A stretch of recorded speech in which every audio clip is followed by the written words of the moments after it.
For my adaptive equipment project, I created what I like to call the Easy Grip Lock Turner. During my research, I found a lot of equipment available for turning keys and locking deadbolts, but I have two different kinds of locks in my household in addition to the deadbolt lock, and have not been able to find a piece of equipment available that serves useful in locking those. I'll be showing you those in the next couple of videos and also how the equipment works with those kinds of locks.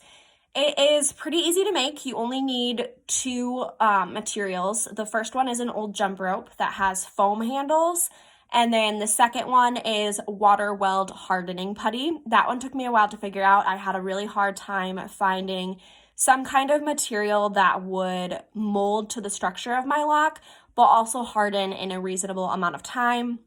I actually started with liquid nails, and I let that dry overnight, and it was still pretty soupy in the morning. So then I moved to the water weld hardening putty, which hardened pretty quickly with the use of a hairdryer as well. So I gave that like an hour or two to harden, and I'll teach you how to make it in just a second here. This is what it looks like. So it's got this nice foam handle, which is really easy to grip and is pretty comfortable to hold onto. This was actually the end where the rope inserted, so I detached it from the jump rope, and this is where I inserted that water weld hardening putty. And what I did was I actually pushed it up against one of the locks in my house to create this lock structure, and then I had to let it dry so that it would hold this shape. The other end is flat. This piece is removable. It just screws in and out of the structure. And this is a dual purpose piece of equipment because this is useful in opening those pinch locks, the one where you actually have to grab hold of the lock and turn. And then this end is useful in locking the push locks, where you actually have to take your thumb and push the lock into the door handle. It's useful for patients who have arthritis and experience a lot of pain and inflammation in the fingers. It's useful for patients with limited fine motor coordination and or dexterity. And then it can also serve useful for patients who only have use of one hand, or maybe they have limited function in one hand and they've got a stronger side that they do most of the work with. That's who it can mostly benefit. I am going to be attaching a couple more videos to this first video that will show you how the equipment actually works and then the kind of locks that it works to lock. And yeah, that's what we'll be doing in the next few videos. I don't actually know if there is a real name for this kind of lock, but I just call it the push lock because you push to lock it and then you actually turn the door handle to release the lock in case you need to exit the room for any reason. But again, as you can see, this might be difficult for someone who lacks finger strength and doesn't have the strength to actually push this lock in with their fingers. And I do know there's equipment available to help them turn the handle to unlock. So it would be useful to kind of combine the equipment that I've created with the door handle turner as well. But this is how it works.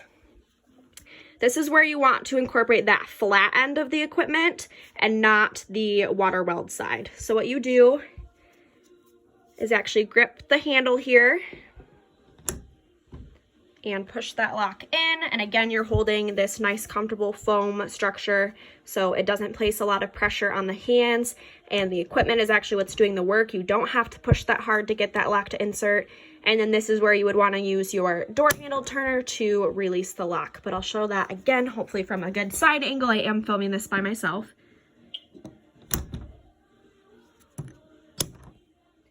Again, I don't know if there's a real name for this kind of lock. I like to call it the pinch lock because you actually grab this structure here and turn. So pinch and turn, that's the idea of this motion. Obviously, you can see how that might be challenging for a person with limited fine motor coordination or dexterity. Actually grabbing this lock is hard because this is a rather small structure. And then the turning motion requires a lot. There's flexion of the fingers going on. There's ulnar and radial deviation going on. And then pronation, supination as well. So if someone's lacking wrist function, this simple task can be pretty challenging. This is where the water weld side of my equipment comes in handy. Again, you want to make sure that your equipment is lined up So you want to make sure that indentation is vertical if the lock is starting in a vertical position. And then what you do is you hold on, push in, and turn. As you can see, that lock has turned to a horizontal position. Again, line it up, push it in, and turn. And now it is vertical. I'm gonna try to get another good side angle for you so that you can see it actually working. So vertical, line it up, push it in, turn, and vice versa. And that is that kind of lock.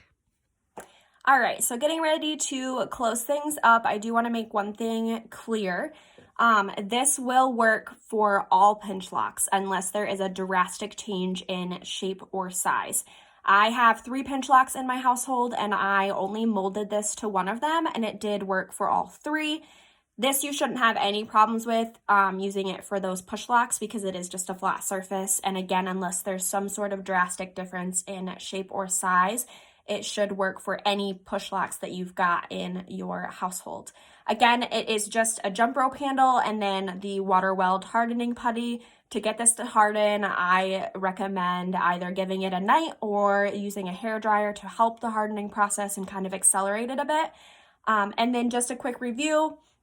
This piece of equipment would be benefit for a patient with arthritis, a patient who has limited hand function, so they're lacking dexterity, fine motor coordination, or strength. And then it is also beneficial for an individual who only has use of one hand or maybe has limited function in one hand. And as you saw in all of those videos, I did use only one hand to utilize this equipment. I didn't have to hold the knob with my other hand to get it to work successfully. So it is useful for people with only one hand. That is my adaptive equipment project. Again, it is titled the Easy Grip Lock Turner. I appreciate you taking the time to watch and I hope you enjoyed my presentation.